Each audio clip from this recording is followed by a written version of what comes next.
Hello everyone, we are reading chapter 3 of Geography, Our Changing Earth. In my last video, we have read how volcano erupts and the earthquake occur.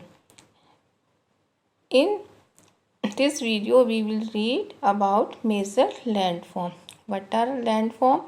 Landform are the natural or artificial hard surfaces on the earth. Let us start the chapter. The landscape is being continuously worn away by two process. जो landforms हैं वो दो तरह से worn away होते हैं, washed away होते हैं. That is weathering and erosion. What is the meaning of weathering? Weathering is the breaking up of the rocks on the earth's surface. Weathering means जो rocks हैं उनका अर्थ के surface पर टूटना. Erosion is the wearing away of the landscape by different agents like water, wind and ice. Erosion का meaning है wearing away, washing away, हटना किसी landscape का किन डिफरेंट एजेंट से, जैसे पानी, हवा और ice. The eroded material is carried away और transported by water, wind etcetera and eventually deposited. और जो इरोडेड मटेरियल होता है वो किस से ट्रांसपोर्ट होता है? पानी से, हवा से, और एक जगह एक समान डिपॉजिट इकट्ठा हो जाता है. This process of erosion and deposition create different landform on the surface of the earth.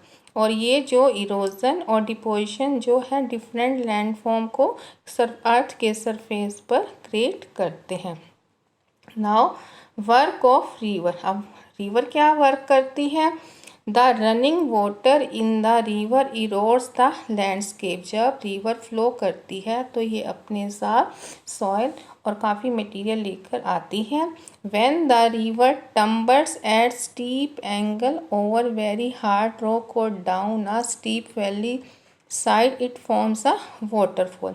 जब रिवर टम्बस मुड़ती है, तीखे जो मोड़ होते हैं और हार्ड रॉक्स पर, और नीचे वैली की ओर जब पानी फ्लो करता हुआ नीचे जब गिरता है तो उससे वाटरफॉल बनता है. अब जैसे डायग्राम में भी आपको दिखाया गया कि जब हार्ड रॉक्स पर जब रिवर टम्बल्स करती है और हार्ड रॉक्स पर जब ये नीचे की ओर वैली में गिरती है तो this is the waterfall.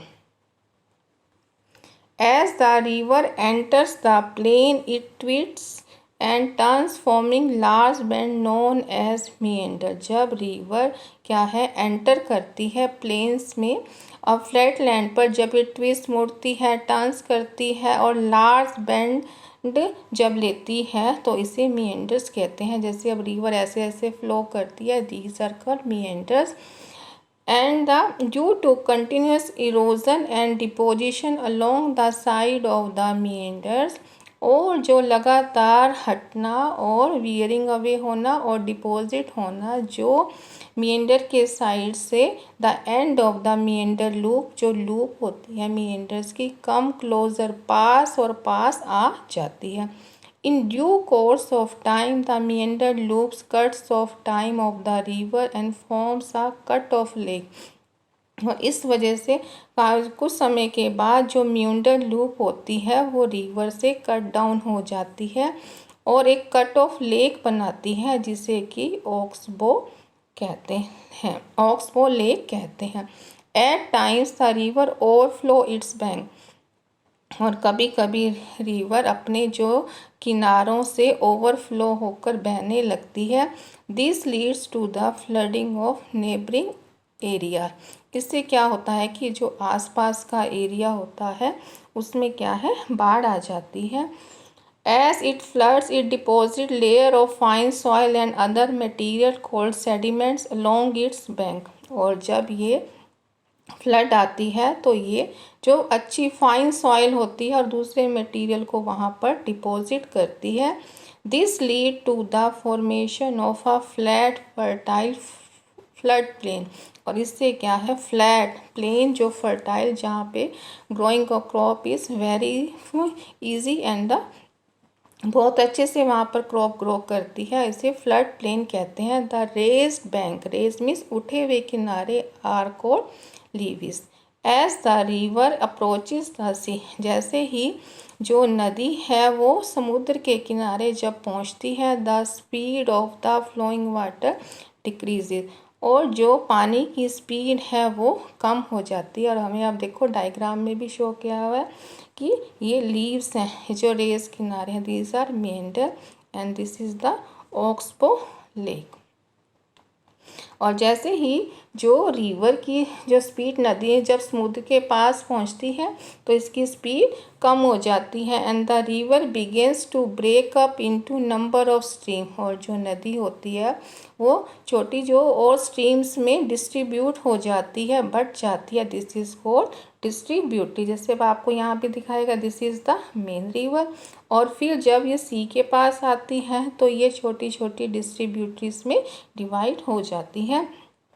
The river become so slow that it begins to deposit is load, और इतनी स्लो हो जाती है कि ये अपने साथ लाए हुए जो सेडिमेंट्स हैं उनको डिपॉजिट करती हैं। Each distributary forms its own mouth, और हर डिस्ट्रीब्यूटरी का अपना एक ओन माउथ होता है। द कलेक्शन ऑफ सेडिमेंट्स, जो रिवर अपने साथ सेडिमेंट लाती है, from all the mouths forms R delta, और इन सब्स की कलेक्शन से ही डेल्टा बनता है। Now we will read work of sea waves. Sea waves जो हैं वो क्या काम करती हैं, जो समुद्र की लहरें हैं वो कैसे लैंडफॉर्म बनाती हैं। The erosion and deposition of the sea waves give rise to the coastal landform।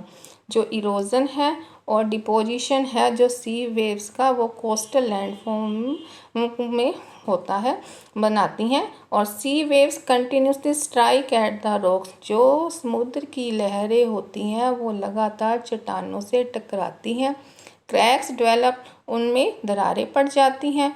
Over time they become larger and wider, और समय जैसे जैसे होता है वो धीरे धीरे वो बड़ी और चौड़ी हो जाती हैं। These hollow like caves are formed on the rocks, और ऐसे खोखली जो गुफा की तरह स्ट्रक्चर रॉक्स में हो जाते हैं। They are called sea caves, उन्हें सी केव्स कहा जाता है।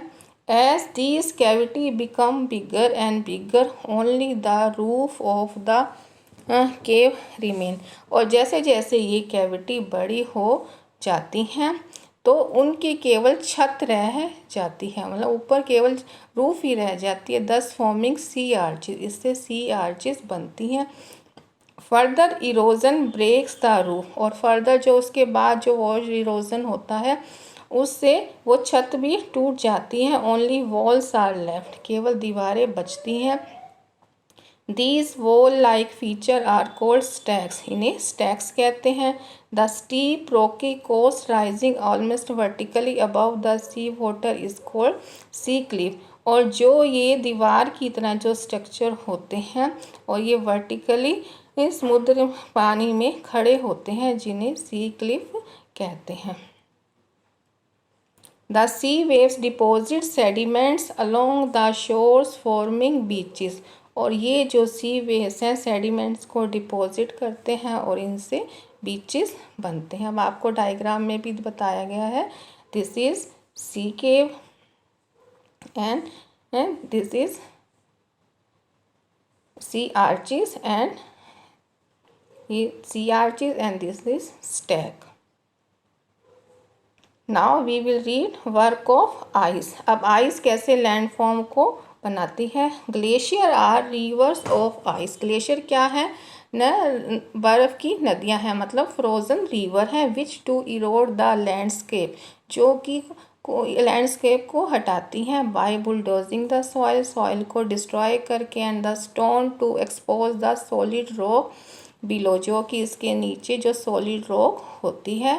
ग्लेशियर काव आउट डीप होलो देयर, और जो ग्लेशियर है वो क्या करते हैं, जो डीप होलो वहाँ पर काव बनाते हैं। एज द आइस मेल्ट, और जैसे जैसे बर्फ़ पिघलती है, they got filled with water, और वो पानी से भर जाते हैं। And become beautiful lakes in the mountain, और जो माउंटेन्स में क्या है, सुंदर लेक बन जाती है। The material carried by the glacier such as rocks big and small sand and silt get deposit. These deposit form glacier moraines. और जो मटेरियल ग्लेशियर के साथ जाता है, जैसे रॉक्स चाहे छोटी और बड़ी, सैंड और सिल्ट, और वहाँ पर डिपॉजिट हो जाती है, और जहाँ पर डिपॉजिट होते हैं उन्हें ग्लेशियल मोरेन्स कहते हैं। Work of wind. Have you ever visited a desert? क्या आपने कभी एक डेजर्ट को देखा है? Try to collect some picture of the sand dunes. और अब एक कुछ पिक्चर को कलेक्ट करो सैंड ड्यून्स की। An active agent of erosion and deposition in the desert is wind. अब जो एक्टिव एजेंट क्या है इरोजन और डिपोजिशन का डेजर्ट में? विंड। व हवा से एक जगह से जो सैंड है वो एक जगह से दूसरी जगह हवा की वजह से ही ट्रांसपोर्ट होती है। In desert you can see rocks in the shape of mushroom. आप जो है डेजर्ट में जो रॉक्स होती हैं वो मशरूम की तरह ऐसे वहाँ देख सकते हो। Winds Erode the lower section. जो रॉक्स होती हैं वो उनका केवल हवाएं केवल नीचे के पार्ट को ही इरोड करती है, more than the upper part. Upper part की बजाय नीचे के पार्ट को इरोड करती हैं। Therefore such rocks have narrow base. इसीलिए इनका नैरो बेस होता है, तंग जो इनका बेस होता है। वाइडर टॉप, और टॉप चौड़ा होता है। व्हेन द विंड बिलोज, और जब हवा चलती है, it leads and transport sand from one place to another. और ये एक जगह से दूसरी जगह हवा को ट्रांसपोर्ट करती है। When it stops blowing the sand fall and get deposit in low hill like structure. जब ये हवा चलनी बंद होती है, सैंड फॉल्स गिरती है, और एक इसमें क्या है कि एक छोटी सी हिल लाइक स्ट्रक्चर बन जाती है। These are called sand dunes. और ऐसे ऐसे यहाँ पर एक छोटे छोटे सैंड ड्यून्स बन जाते हैं। When the grains of sand are very fine. अब जो ग्रेन्स होते हैं, जो उनके रेत के कण होते हैं, काफ़ी फाइन हल्के और होते हैं। The wind can carry over very long distance. इसी वजह से ये जो कण होते हैं, ये जो सैंड है, काफ़ी लॉन्ग डिस्टेंस को ट्रैवल कर सकती है। When such sand is deposited in large area, जब ये large area में डिपॉजिट होता है, it is called liosis. Large deposit of liosis in found in China. और जो ऐसे जो सैंड के डिपॉजिट जो बड़े एरिया में कलेक्ट होते हैं, लियोसिस कहते हैं। और लार्ज डिपॉजिट ऑफ लियोसिस चाइना में मिलते हैं। Okay students, now the chapter is completed. Thank you.